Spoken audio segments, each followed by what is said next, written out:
За сайн байцгаана уу? Сайн байцгаана уу? Ээлжид нэгэн подкаст эргээд хийж хэлж байна тийм ээ. Зоны туршид бол нэлээд завсарлаа шүү тий. За өнөөдөр болохоор бид хоёр яг давхар хамаарлын талаар илүү ярих гэж бодлоо. Тэгээд өмнө нь болохоор дандаа л архины давхар хамаарлал ярьж байсан. Гэтэл зүгээр давхар хамаарлал гэдэг чинь өөрөө юу юм бэ тийм ээ. Ерөнхийдөө тэр талаар ярихаар бэлдээд суугаад байж байна. Тэр яг ерөнхийдөө хүмүүс бол хэдийн манай өөрчлөлт надаас гэдэг подкаст юм сонсогч нар маань бол архиудаг хүнтэй хамт амьдарч байгаа хүмүүс бол давхар хамаарлал тийм байна гэдэг бол хэдийн талаар бол ойлголт мэдээлэл бас авсан байх. Гэтэл бас яг энэ одоо ямар нэг өөр бусад төрлийн дондолттой хүнтэй хамт амьдарч байгаа юм уу те? Эсвэл удаан хугацааны туршид хүчирхийлэлт тэр орчинд амьдарч исэн болвол за эсвэл одоо яг энэ маш хүнд өвчтөө хүнийг одоо асраж те удаан 2 жилээс дээш юм эсвэл жилээс дээш ч юм ингэж тэр хүнийг байнга асардаг тэр хүнийг тойголдог те тэгж байдаг байсан бол бас яг энэ маань давхар хамаарлалд өртөөд байгаа байхгүй тийм ээ.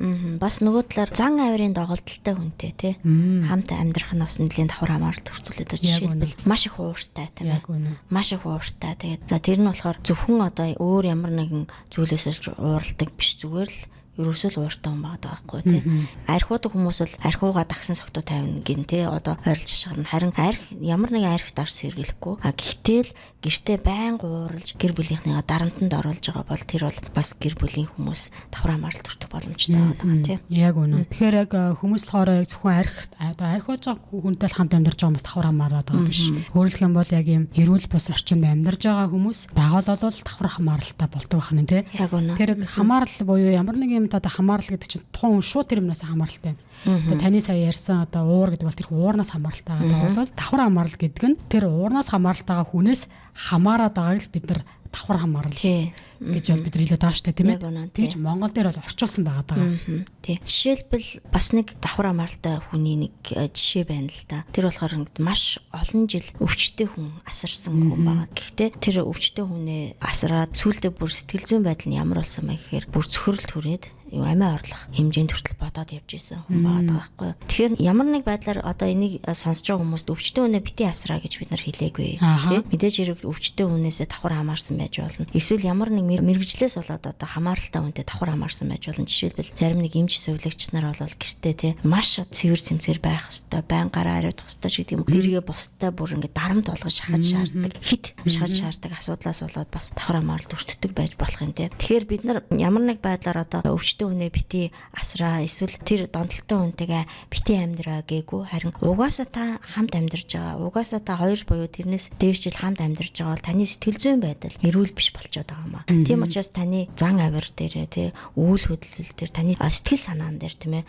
маш хүнд одоо дарамтыг та мэдрээд яваад байгаа. Тэгэхээр та өвчтөе хүнтэй мэдээж би энэ хүнийг асрах ёстой надаас өөр хүн байхгүй гэж болно. Харин энэний хажуугаар та өөрийнхөө сэтгэл зүйн эрүүл мэнд дээр бас анхаарал хандуулад явах нь маш чухал болоод байгаа шүү дээ. Тэгэхээр бас хүмүүс гайхчихж магадгүй одоо давхар хамаарал гэж яг юу хэлээд байна тий.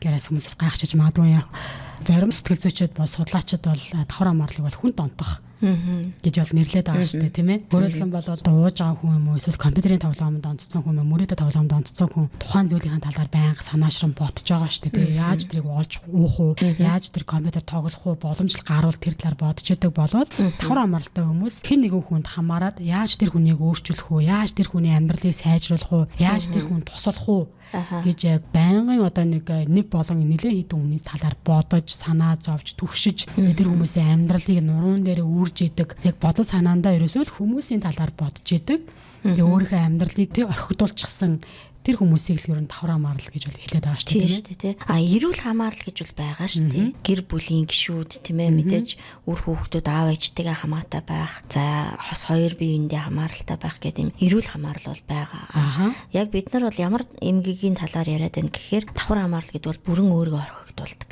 Тэ зөвхөн л яг нөгөө хүнэл яаж аврах вэ? Яаж өөрчлөх вэ? Яаж хянах вэ? Тийм ээ. Тэрэнд бүр ингээд өдрийн бодол шөнийн зүуд зөвхөн зорилго нь тэ өөрийгөө бүрэн орхигдуулаад нөгөө хүнийг боддог. Нөгөө хүнд донтно гэдэг шиг тэ. Тэр хүнэл бодоо явж яддаг зүйл байгаа шүү дээ тэ.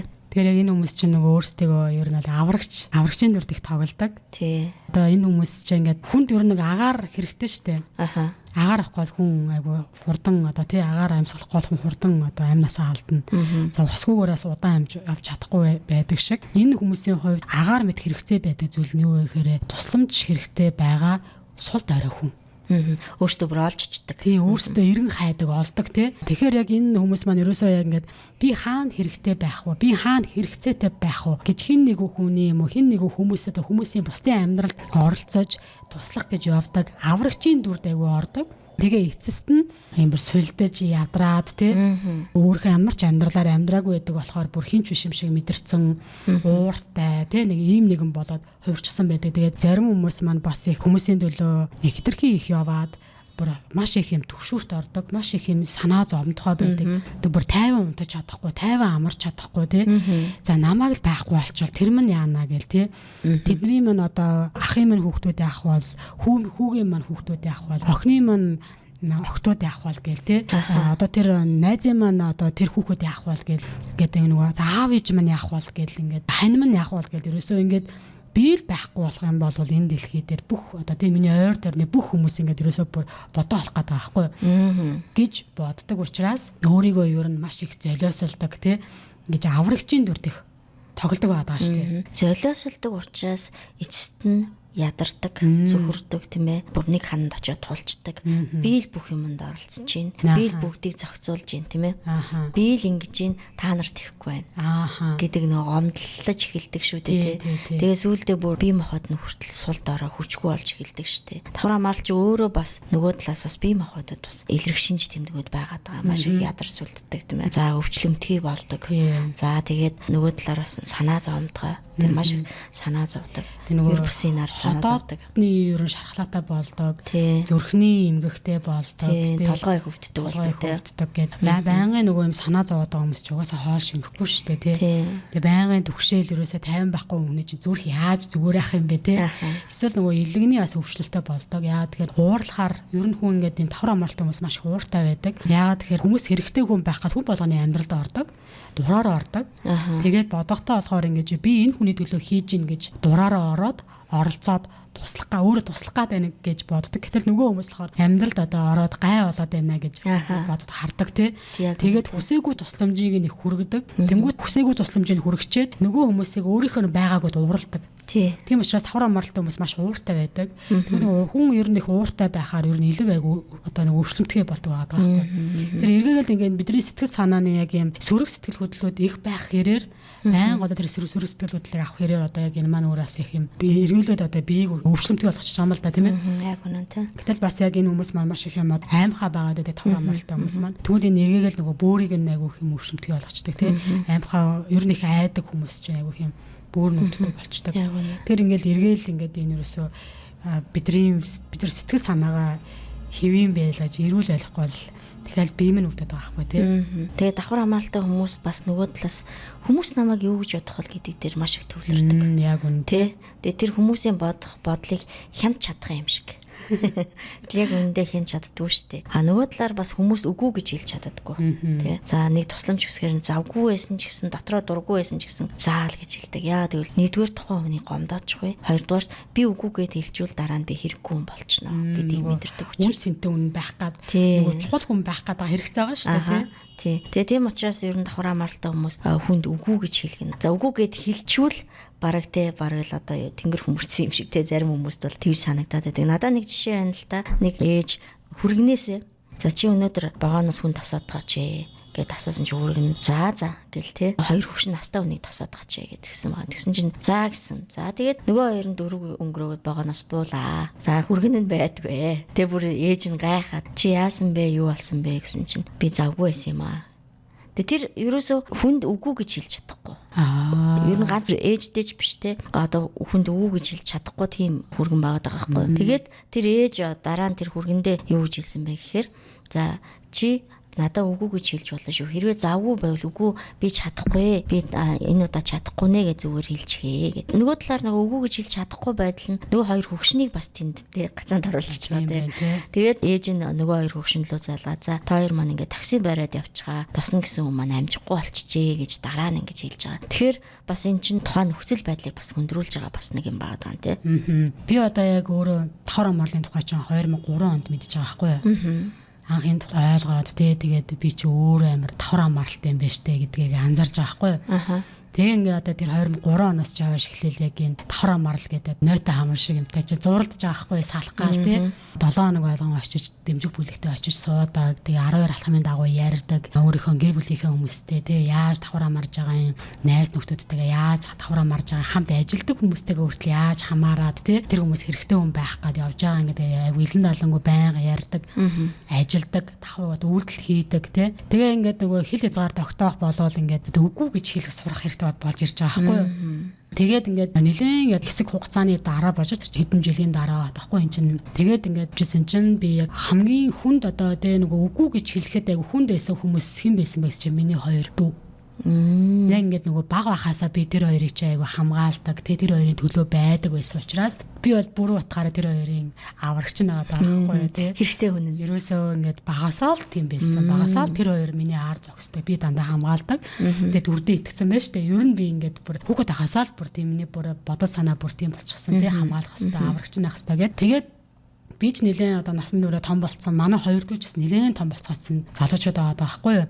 Гэтэл би тэднэрт ингээ зүгээр одоо тэд нар надаас нэг тусламж хүсээд жижиг юм асуух үед би тэднэрт үгүй гэж хэлсэндээ би айгу буруутай мэдрэмж авдаг гэсэн. Би гэхдээ миний логик ухаан болохоор хишгээ үгүй гэж хэлэх чинь зүгээр штэ. Наа чивийн чи үгүй гэж хэлсний төлөө танаа энэ дүү чинь гомдохгүй те. Зүгээр эн чинь тэгээд гомцсон ч зүгээр штэ эн чи уусаал чадахгүй байгаа юм чинь зүгээр штэ гэд миний ухамсар надад хэлээд байдаг. Гэтэл миний мэдрэмж болохоор би ингээд тэдний өмнө ингээд асар юм хүн чанаргүй те айгу муухай юм хийж байгаа бүр ингээд юм те хамгийн өөдгөгийн одоо ихчийн байр суурин дээр байгаа юм шиг тэгж мэдэрдэг байсан аахгүй яг эхний одоо хэсэг хугацаанд энэ надад тэр мэдрэмж надаас салахгүй хэдэн сар болсон маадгүй нэг жил орчим ч юм уу те маадгүй 2 жил ч юм болов нэлээд удаа хугацаар мэдээж ингээд хүчтэй байсан мэдрэмжүүд энийг үгүй гэж хэлэх хэрээр тэр мэдрэмж маань нөгөө нэг арай хүчин сулраад те тэгсэн тэгээд одоо бол мэдээж би те дүү нартаа би одоо үгүй гэж хэлэхдээ бол ямар нэгэн буруутгал мэдрэхгүйгээр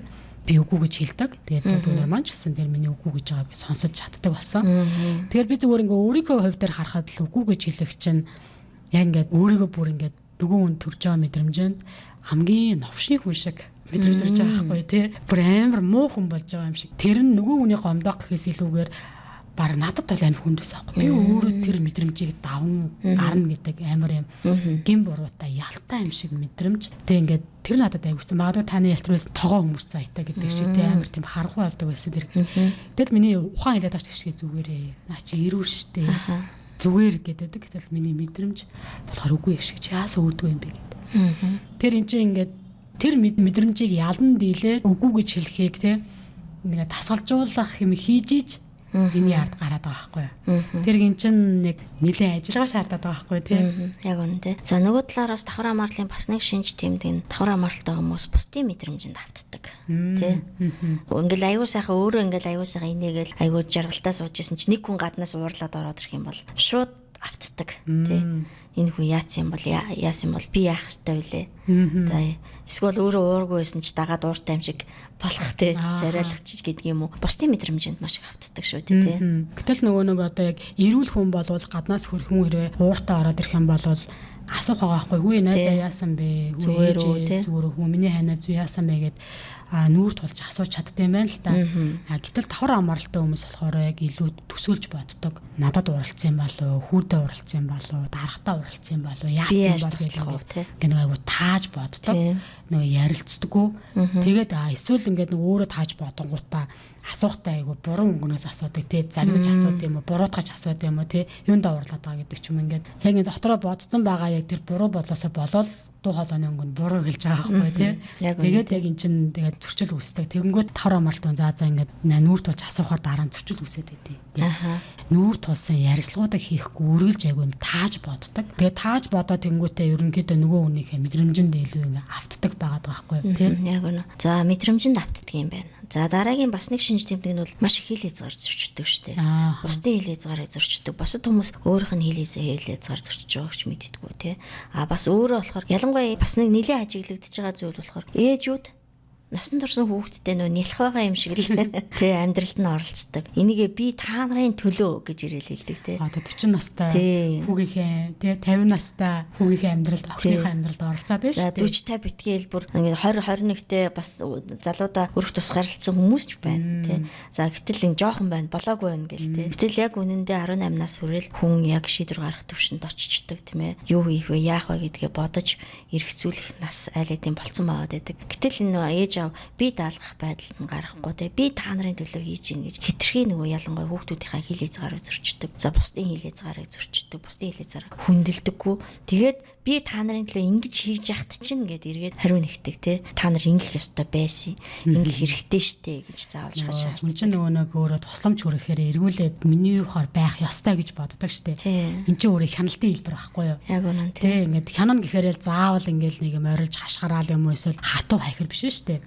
Хянах чи айгу олон төрөл байгаа байхгүй тий. Гомдолж хянана тий. Эсвэл уйлж хянана, эсвэл тусалж хянана тий. Ингээд manipulation ашиглаад байгаа байхгүй тий. Тэгтэл яг одоо яг эн чинь бидний хувьд одоо сая та бол одоо илжээж тань зөвхөн одоо аав ээжээс гадна ах эгч нар ч гэсэн ах дүүс ч гэсэн би бинийхээ амьдралд айгу дураараа оролцдог тийм ээ. Нөхөр ихнэрийнхэн талаараа одоо дураараа шүмжилдэг ч юм уу тий. Хүүхдүүдээ ингэж өсөх гэдэг ч юм уу ингээд ах эгч нарын зүгээс дүүнэрийн зүгээс ч юм уу нэгнийхээ амьдралд айгу ингэж дураараа орж хэлдэг. Хэрвээ та тэгж хэлдэг байгаа бол та давхар амралтай байна л гэж би бол хэлмээр байна тий. Сонсож байгаа хүмүүст хэлгээд. Ер нь манай байгууллага дээр одоо давхар хамаарлын талаар бас хин давхар хамаарал төртөх боломжтой. Давхар хамаарал гэдэг чинь өөрөө юу юм? Ямар шинж тэмдгүүд илэрдгийг, давхар хамаарлаас яаж эдгэрхийн гэдэг одоо хичээл бас том утгагүй бэлэн болоод тавигдчих чинь тий. Тэгээ хүмүүс бас сонирхол манай байгууллагатай 95 21 21 гэсэн дугаараар бас холбогдож болох юм. За давхар хамаарал дээр өөр яг ийм гол шинж тэмдгүүдээс өөр юу байна? Тэгэхээр яг энэ нөгөө давхар хамааралтай хүмүүс маань ер нь нөгөө бусдын асуудалтай өөрийгөө буруутгадаг. Би л муу ихнэр байгаа учраас би нөхрөө ингээ арх болгоод байна те. Эсвэл би муу ээж л учраас миний хүүхэд яг ийм компьютерийн асуудалтай болчлаа ч юм. Эсвэл би муу ахал учраас дүү маань ингэж одоо амьдрал нь нэг л босчихгүй байна да. Гэдэг юм уу яг тухайн хүмүүсийн хийсэн сонголтын төлөө өөрийгөө буруутгадаг. Яагаад тэгж бодож яах гэхээр би тэр хүний өмнөөс шийдэх эрхтэй, тэр хүний өмнөөс би сонголт гаргах эрхтэй гэж бодож байгаа учраас л тэр хүмүүсийн өмнөөс одоо асуудалд өөрийгөө буруутгаад байна шүү дээ. Бүрэн хариуцлага хүлээцсэн гэж өөрөө харж байгаа учраас. Гэтэл одоо нэгэнт уг нь яг хэвийнээр эрүүлэр харах юм бол нэгэнт наспиг үүссэн тий амьдрал дээр амьдрал зохиогоод явж байгаа тэр хүмүүсийн сонголтуудыг бол бид нар бол яг хөндлөнгөөс нь хамаагүй дураараа орж чадахгүй шүү дээ. Яг үнэн тий. Бид нар тэрийг одоо тэр хүнд нь орхиосоор аргагүй байгаа байхгүй.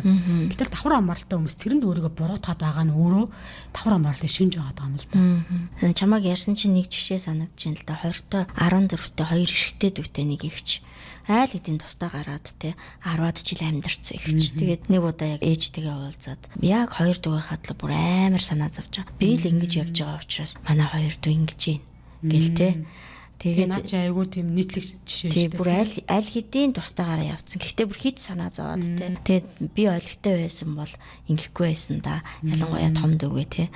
Ийм ингэж амьдрахгүй байсан ч гэдэг юм уу. Тэгээ нөгөө том дүүний талаар мэдчихэлтэй. Игч миний төлөө санаа зовоод байгаа юм гэсэн чи том дүү нь юу гэсэн гэхээр шал хэрэггүй юм бодож байгаа юм гэж те. Тийм яг тэр бол үнэн. Тийм үнэн өстой шал хэрэггүй юм санаа зовж байгаа игч зүгээр те. Би аль хэдийн одоо 20 хүрчлээ те. Яах гэж тэгж санаа зовж идэв. Юундаа санаа зовдөг ингээд дүүн бүр гайхсан гэдэг байхгүй юу тийм. Тэгэхээр яг энэ бусдын асуудалтыг өөрийгөө буруутгаж гинөө гэдгийг шалгамаар байгаа байхгүй юу. Яг үнэндээ өөрийгөө буруутгалаа гэд тэр асуудал чинь тэр хүний амьдрал жигдэрэхгүй зүгээр болохгүй тэгшрэхгүй тий. Та буруутгалаа гэд эцээц таал өөрөө шаналж байгаа байхгүй юу. Өөрийгөө буруутгаж өөрийгөө зүхэж тий. Тэгээд өөрийгөө буруутгаад байгаа өөрийгөө зүхээд байгаа хүн яаж эрүүл сэтгэх юм бэ? Яаж амжилттай амьдрах юм бэ? Яаж инээмсэглэх юм бэ тий? Яаж амжилтын талаар бодох юм бэ? Эргээгээл энэ чинь нэг өөрийнх нь амьдралын чанарт нөлөөлж байгаа байхгүй өөрийгөө буруутгаж бодоод байгаа хүн чинь өөрийгөө ингээ альва юмд итгэлгүй хандсан тий би л болохгүй байх би л муу байгаад байна гэж бодож байгаа хүн чинь яаж сайн сайхан зүйлийн талаар бодож чадах юм бэ тий тэгж бодож байгаа хүн чинь эргээгээл одоо яг өөрийнхөө хань ижилтгийн харилцаан дээр тэр үр хүүхдтэй харилцаан дээр тэр ажлын хамт олондоо хүртэл харилцаан дээр өөртөө итгэлгүй харилцсан шүү дээ тэгэхээр яг энэ бусдын асуудалд өөрийгөө буруутгах гэдэг яг энгийн юм шиг боловч эргээгээл нөгөө бидний амьдралын чанарт нөлөөлдөг эрүүл мэндийн чанарт нөлөөлж байгаа учраас давхар амралтай хүмүүс маань ер нь ингээд хамаатан садамж байна уу, төрсөн ах ич дүүч байна уу? Бараг бүх хүмүүсийн асуудалд өөрийгөө буруутгадаг. Магадгүй хамт ажилдаг хүнийхээ асуудалд хүртэл өөрийгөө буруутгаж магадгүй те. Би санаа тавиагүй болохоор би анзаарахгүй байсан байна гэ те. Тэгх үед нь би тэгж санаа тавьж ярих хэрэгтэй байсан юм байна. Би уцаар ярих хэрэгтэй байсан юм гэдэг ч юм ингээд хамаатан биш хүнийхээ төлөөч гэсэн те. Магадгүй бүр хуршийнхээ төлөөч гэсэн одоо дараа гарсан асуудалд нь өөрийгөө буруутгаад би тэгж туслах байсан. Би тэгж холбож өгөх байсан. Би тэгх үед нь намайг уудах үед нь би очиж байгаа байсан. Яагаад тэгсэнгүү гэдэг ч юм ингээд өөрийгөө ингэж бүх юм ингэж буруутгадаг. Бусдын асуудал өөрийгөө буруутгадаг чанар байгаа байхгүй юу? Тэр энэ чинь өөрөө хэвэн биш байгаа даа зү тийм ээ. За тэгэхээр өнөөдөр яг давхар хамаарлын юм ерөнхий шинж тэмдгүүд тийм ээ. Ерөнхий зүйлсийн талаар ярьлаа. За тэгэхээр хин давхар хамаарлд өртөх боломжтой вэ гэхээр бид хоёр яг подкастыг эхэлж байхад хэлжсэн. Хэрвээ та ямар нэгэн донтолтын асуудалтай хүнтэй хамт амьдардаг бол жишээлбэл танай гэр бүл ямар нэгэн хин нэгэн архины асуудалтай бол за эсвэл ямар нэг байдлаар өөр хар тамхи хэрэглэдэг юм уу эсвэл дэлгэцийн донтой байдаг юм уу. За эсвэл нөгөө талаар бас та ямар нэг те өвчтөе хүнтэй хамт амьдарч байгаа бол те. За эсвэл зан авирын доголдолтой маш их хууртай эсвэл маш их гомдомдгоо ч юм уу эсвэл үргэлж хянаад байдаг тийм зан авирын доголдолтой хүнтэй хамт амьдарч байгаа бол за тэгээд бусад энэ эрүүл биш харилцаанаас давхар хамаарж байгаа бол та манай байгууллагаас иржтэй хувьчилсан зөвлөгөөг авч болно. Тэгээд та 99 21 гэсэн дугаараар залгаад хувьчилсан зөвлөгөөг аваарай. За бид нар дараагийн подкастаараа бас үргэлжлүүлэн давхар хамаарлаас эдгэрхийн тулд юу юун дээр анхаарах хэрэгтэй юм тийм ээ. Хүмүүс ер нь давхар хамаарлын ямар шинж тэмдгүүдтэй байдгийг гих мэдчлэн подкастуудыг үргэлжлүүлэн хүргэх болно. За ингээд өнөөдрийн подкаст ингээд дуусч байна. Дараагийн подкаст хүртэл түр баяртай. За баяр таа.